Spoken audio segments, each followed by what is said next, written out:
Hello everybody, new video here from Bikotic. It's about time, isn't it? 5 months since I last made a video. What on earth have I been doing? So after I finished recording this video, I realised that it is ridiculously long. Anybody who does watch the video all the way to the end, could you do me a favour and write a comment down below just to let me know that you actually managed to watch it all? And for anybody who can't be bothered to watch it all, I will try and remember to put in the description chapters that you can jump to. Again, write a comment down below. Let me know what you did like and what you didn't like, and then that would be cool. Anyway, Vitus have released the new Venon. Not to be confused with the Rambo Venom, and yes, this is a real thing. It's an electric hunting bike for £7,000, and one of the few bikes not to fit into the Bikotic comparison viewer very well. Not entirely sure what that says about the geometry. Anyhow, back to the Venon. So spoiler alert, I am considering buying the Venon. I actually own the Vitus Xenium. I bought this as my winter bike, pretty cheap bike. I made the mistake of buying the version with cable disc brakes and ended up spending another 300 quid converting it to the hydraulic Tiagra. Now this bike's okay, and I did put some 33mm tyres on it and use it off-road a tiny bit. But overall I was a bit disappointed with the bike. I know it's only cheap, but it is a bit of a rough ride.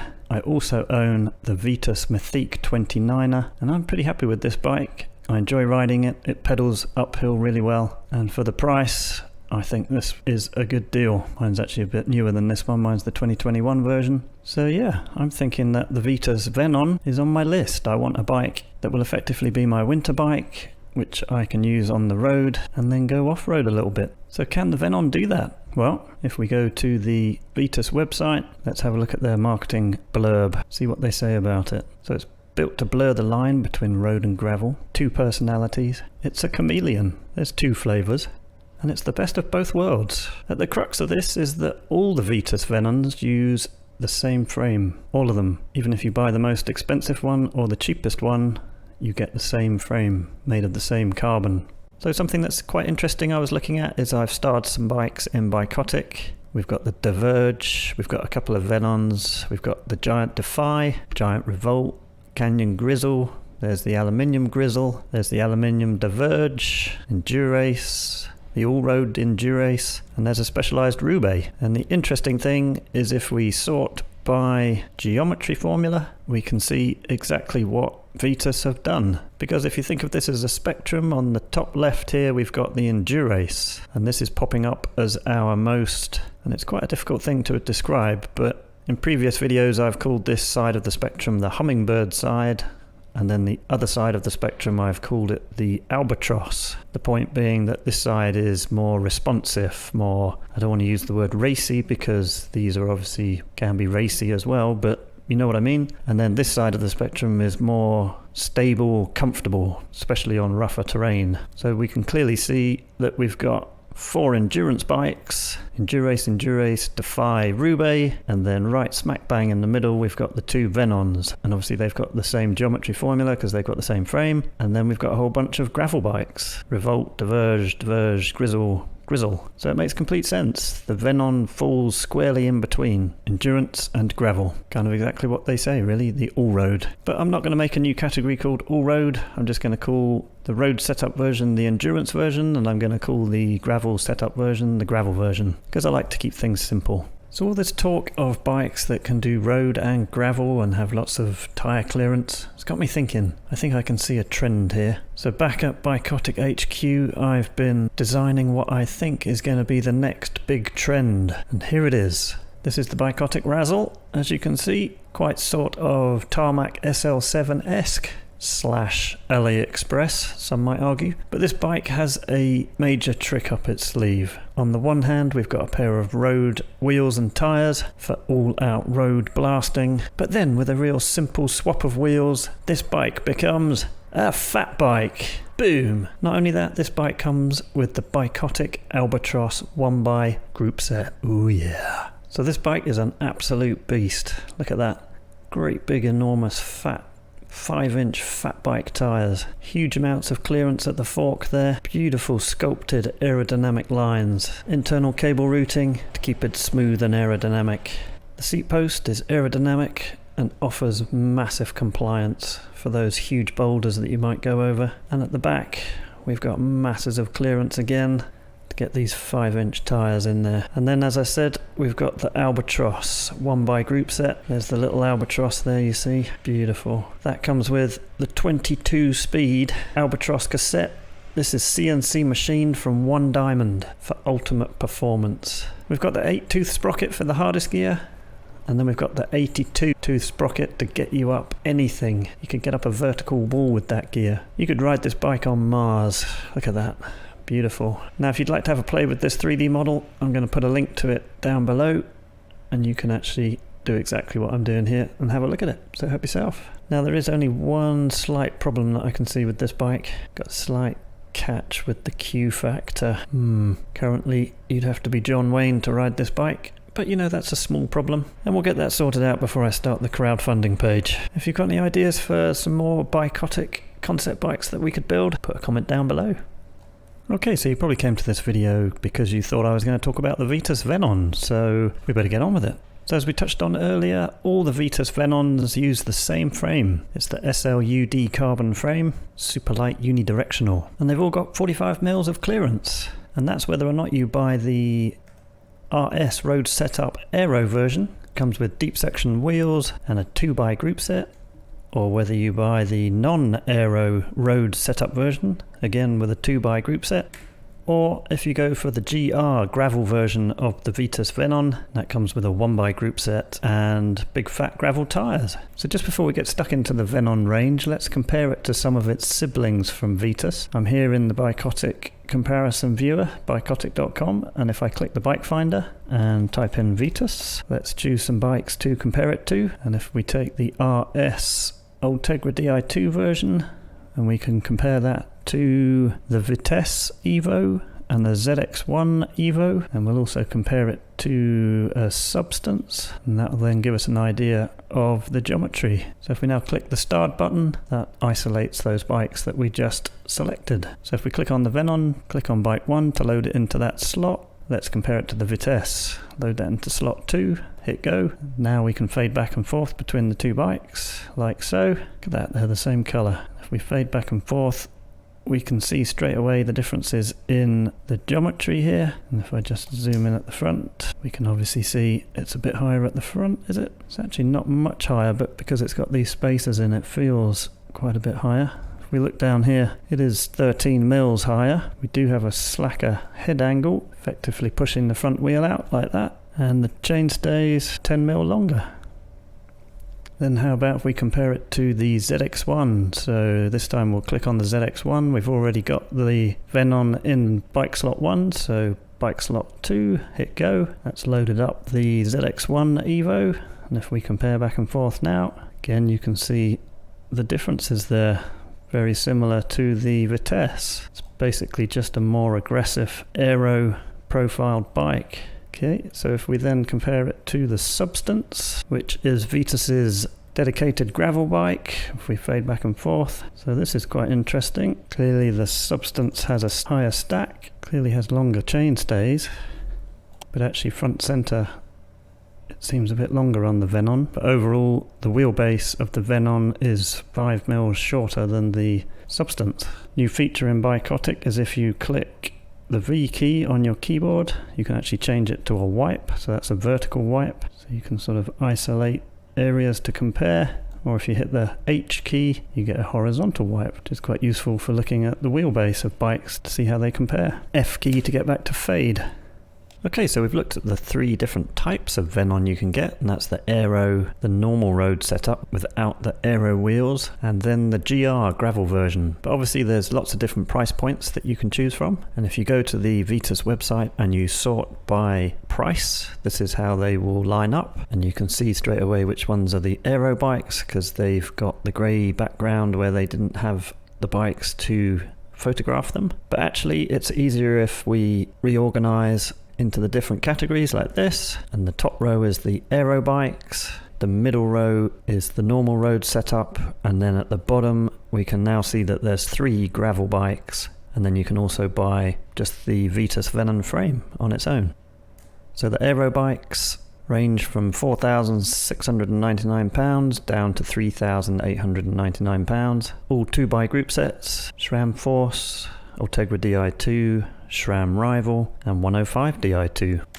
Then you've got the normal road setup Venons with just the normal shallow section wheels, and again it's the same group sets. And if we compare from the aero to the not aero, you can just see obviously it's the wheels, but actually I did the Photoshop there, so I know it's the same bike. And if you see a little gallery on the left, you can look at some extra photos in Bikotic, various different angles of the bike. Then next up you've got the gravel version, the GR, and that's SRAM Force, Rival, both the Access ETAP versions, and then you've got the Rival mechanical, so there's no Shimano version in the gravel bike setup of the Venon. And if we compare the road setup Venon to the gravel Venon, this is fading between the two, we can clearly see what's changing there. Obviously the group set's going to 1x.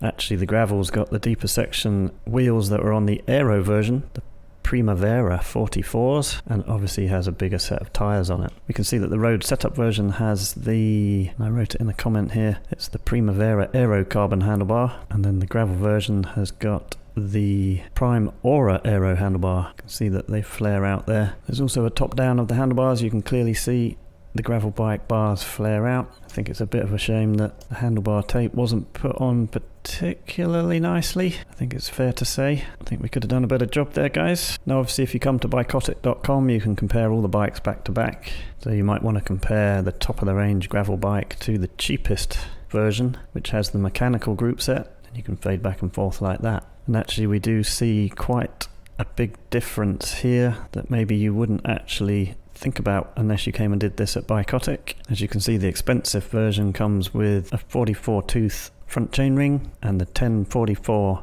cassette. Then if we look at the mechanical version, it's actually a 40 tooth chainring and an 1142 cassette. Now if we have a look down here, when we fade back and forth, you'll see that that creates quite a dramatic difference in gearing. The mechanical version really does lose out quite badly on the hard end of the gear range. Pretty good in the easier gear, but the hard gear you're going to spin out pretty quick on this bike, so it's worth thinking about that. I also noticed when I was comparing these bikes that the Rival version of the gravel bike on the website, it lists it as having a 40 tooth front chainring, but actually in the photograph it's a 44. If I just zoom in there, fade back and forth, that's obviously a 44 because it's the same as the Force chainring. But actually if that is a 40, you're going to have the same problem with the gearing as you do on the mechanical one. So we kind of need to confirm one way or the other what that actually is. So check that before you buy that one. Now if one does decide to buy the Vitus Venon, you have a little bit of a conundrum. Presumably you're buying it because you want to be able to do a bit of both worlds. Maybe you're buying it because you want it to be your quiver killer. Really don't like that expression, but some people like it. So the question is, do you buy the RS road version or do you buy the GR gravel version? That is the question. And I think really the question that we're asking there is, if we buy the RS road version, what happens when we swap the tyres or the wheels and put some gravel tyres on? Well, one thing to bear in mind is that if I just fade through halfway, when I line these bikes up, I line them up on the rims. So clearly the gravel version has fatter tyres on it. Now if we use the arrow keys in Bikotic on your keyboard, you can actually move the bikes around. So if we lift up the gravel bike so that the tyres are both set on the floor. Now if we fade back and forth, you can see that the fatter tyres are actually going to lift the bike up a little bit. So probably not a big deal, maybe even something you want on a gravel bike, but it's worth just knowing that that's going to happen. The other thing to bear in mind is if you do swap to a big set of tyres on this road setup, the bigger circumference of the wheel, because you've got the fatter tyre on, is going to change the gearing. Now I've actually set up, if I fade through to this side, I've set up a dummy version of this bike with 40s on. You can't actually see that, but just pretend that this has got 40s on, and if we look at the gearing at the bottom here and I fade backwards and forwards, you can see that it does just change the gearing a wee bit. Not massively, but again, just worth bearing in mind that that will happen. And in fact, for me personally, I'm much more interested in getting the gravel version of the Venon, because I would very much prefer to have the single chainring set up. So what I've done here is I've set up a dummy version of the gravel version with 28mm tyres on it. Now if I fade backwards and forwards, again you can see that the gearing is changing a little bit, and that when we have the 28s on, so you've got your road set up, you're actually losing a bit of your hard gear, but you're actually making the easy gear a little bit easier. But with this force group set on it, I think that's okay. I don't think you're going to have a problem there particularly. However, personally I'm not going to spend $4,500 on a gravel bike, or even $3,500. In fact, $3,000 is probably a stretch now that I come to think of it. But if we do load up the cheapest one, obviously this is the Rival Mechanical, and as we know, we were looking at the gearing earlier, we lose a lot of the hard end gearing with this setup. But now if we add the 28 road tyres to this bike, you can see that we really are going to be quite undergeared for the road. Now, obviously it depends on what sort of riding you're going to do, and there are various things you can do. You can't change the cassette really, because you've got your 11 tooth sprocket already. There's not much you can do to change that. What we could do is I've actually set up another dummy in here, and again just imagine that both these bikes have 28s on. I've actually put a dummy 50 tooth front chainring on, which you can actually get for this group set, and that quite dramatically adds some hard gearing for you. So that would work. You'd have to change the chain obviously, maybe, because the chainring would be a lot bigger, but it's doable, I guess. So there we go. It's worth considering, worth thinking about. Is it one bike that does all, or is it a jack of all trades and a master of none? That's up to you to decide. Maybe it'll do exactly what you want. Maybe actually having one frame that does everything actually benefits Vitus. They have quite a lot less logistics to worry about. Who knows? You decide. Put a comment down below if you have an opinion on that. Now, something I get asked quite a lot is whether I could do something on sizing within the Bikotic website. Now the problem is, obviously manufacturers tend to only take photos of one of their bikes. Generally it's the medium, so this is the medium Venon in the road setup, and these are the photos that I line up, and because there are no other photos there's not really much I can do about it. However, I thought I'd have a go with the Venon and see if I could just show you the different sizing, and the Venon comes in 6 sizes, and the smallest is the extra small. And as you can see here, when I line these bikes up, I do put them into scale so I can actually show you relatively where the handlebars and the wheelbase is going to end up. What I can't really show you is that the head angle and the seat tube angle do tend to change a little bit as well, so you'll have to bear with me there. So that's the extra small, that's the small, that's the medium, that's the large, extra large, and the XXL. So there's a pretty giant difference between the XXL and the XS extra small. Now if you find this useful at all, I will put a link down below so that you can actually have a look at the different sizes yourself. You'll be able to do what I'm doing here, and if that's useful to you, or you can think of any other way of making this more useful, put a comment down, let me know. Okay, so earlier on in the video we looked at some of the competition and how the geometry of the bikes would line up in the geometry formula. So I thought maybe we'd compare a few of these bikes back to back. You can obviously come and do this yourself, but if we have a look at the Canyon Endurace with the Vitus Venon, and if we fade backwards and forwards, we can quite clearly see the differences there. The Venon is quite a bit longer, plus 30mm in the wheelbase, quite a lot slacker in the head angle, and the chainstays are a bit longer. What about the Defy from Giant? Fade back and forth, and it's a similar story. The Venon is most definitely longer. Little view at the 3/4 angle. It's hard to tell because I can't really line these up, but you can use your imagination a little bit. The Defy obviously has what looks like an aero seat post. I do like the paint job on that Giant. What about a quick look at the Roubaix? Fading back and forth, again exactly the same story. So the Venon in its endurance setup does tend to be quite a lot longer than specific endurance bikes. Quite a dramatic head angle difference here on the Venon, 2 degrees slacker than a Roubaix. What about if we compare the gravel version to some actual gravel bikes? The Grizl from Canyon comes in 2 geometries. One is the aluminium one is the carbon. Let's have a look at the carbon one. Here's the Venon in its gravel setup, and here's the Grizl. And straight away what we can see there is they're quite similar length, other than the Grizl has a lot longer chainstays, 15mm. But also something we noticed there is the more modern gravel bike tends to have a longer top tube and a shorter stem, and the Venon doesn't really replicate that. It's more sort of road bike setup there. So that's the Grizl and the Venon back to back. What about the Diverge from Specialized? And this is the fancy STR version with the funny sort of bionic section in the middle of the frame there, kind of like a little bit of suspension. And if we fade back and forth, it's a similar story. The STR Diverge is longer than the Venon and has longer chainstays. And what about the giant Revolt? Another possibility if you're looking at gravel bikes. And obviously this is quite a small selection of bikes to compare. There's a zillion different offerings out there that you could choose from. Here's the giant Revolt Advance 1 and the Venon in the gravel setup. Fade back and forth, what can we see? Chainstays are obviously a lot longer on the Revolt. This one has its flip chip set to the long version, but you can actually swap that round and make the chainstay a little bit shorter, which is a nice little feature. But actually, front center almost exactly the same, and actually the head angle is actually exactly the same. In fact, there's a few synergies between these two bikes. Interesting. So there we go, that was a quick look at the competition. Like I say, there's a huge amount of bikes out there you could choose from, and if you select the bike type and you go to Gravel Adventure, if you're into gravel bikes, hit get the bikes, there's at least 104 bikes in here that you can actually choose from to have a look at. So knock yourself out. So after looking at all of that, the next thing that was on my mind and sort of interested me was price points and how they compare to other bikes out there in the world. So what I have here is a table with the Vitus Venon RS road setup versions, of which there's 8.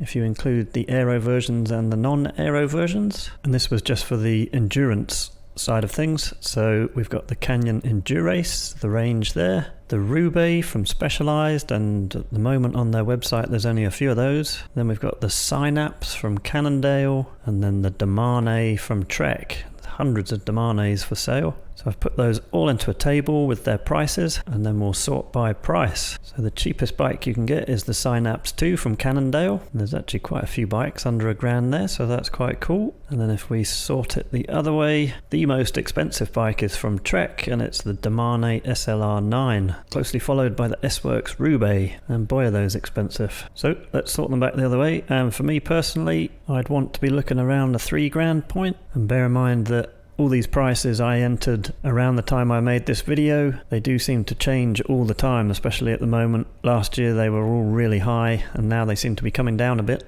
But I've basically scrapped the idea of the Ranger in the Bikotic website because these prices just change too often. But there we go. So yeah, for around $2,899 we can get the Endurace CF8 Limited, and actually there's a lot of Canyons around this price point, and actually in fact not much else. And then the first Vitus Venon is this one, $3,599. Yeah, I'm probably not going to spend that on my second bike.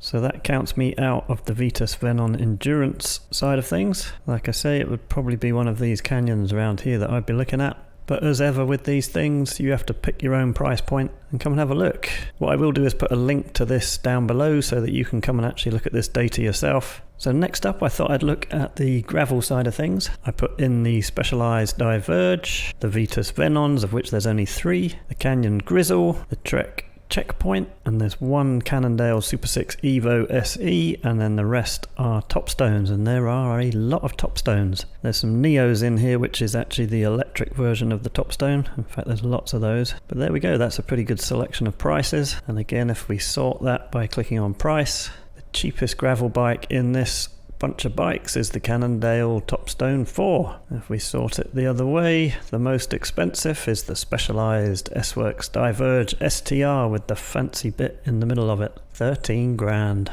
Woohoo! So bang in at the £3,000 mark is the Diverge Expert E5 EVO. And the only problem with that is that is a flat bar bike, so that's not on my agenda. But here is the Vitus Venon that we were looking at earlier, $2,999, and that is the one with the rival mechanical group set, which apart from that gearing issue that I mentioned, I think is probably on my list.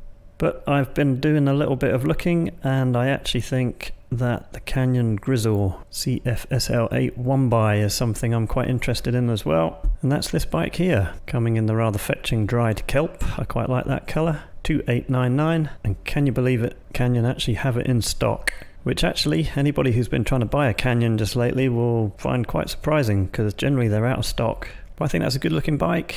I think it's good value. Again, the only slight issue is the gearing side of things, if you want to use it on the road, but there we go. So again, if you're interested in looking at this data for the gravel bikes, I'll put a link to this down below. Have a play with it. You can sort it by manufacturer, model, price. But in conclusion, for me, I think I'd be definitely looking at the Grizl or the Venon or even the Topstone Carbon 4. That's actually quite a nice bike as well. So yeah, so put a comment down below, let me know what you think. What's on your list and are you planning to get one? So there we go, that's the Vitus Venon EVO. And if you've made it through to the end of this video with me, then, well, I take my hat off to you. Who knew that I could talk so long about a bike? Well, anybody who's watched any of my other videos, I guess. Anyhow, I'll leave you with this. I asked ChatGPT to write me a script that would design and build an aero bike in Blender 3D, and it made a script that looked pretty impressive. However, when we look at the result, I'm not sure the bike designers need to worry just yet that AI is going to be taking over their jobs. Not quite sure what it had in mind. Maybe it knows something we don't. Something I did have more success with was creating pictures in Midjourney, and actually I had quite a lot of fun doing this. There's a heck of a lot of fun to be had with it. All quite bonkers, and you never know, some of this might pop up in Bikotic at some point because I think it's pretty cool. And on that weird crazy AI future, if you like this video, give it a thumbs up, and if you haven't already, subscribe to my channel because that really helps. Until next time.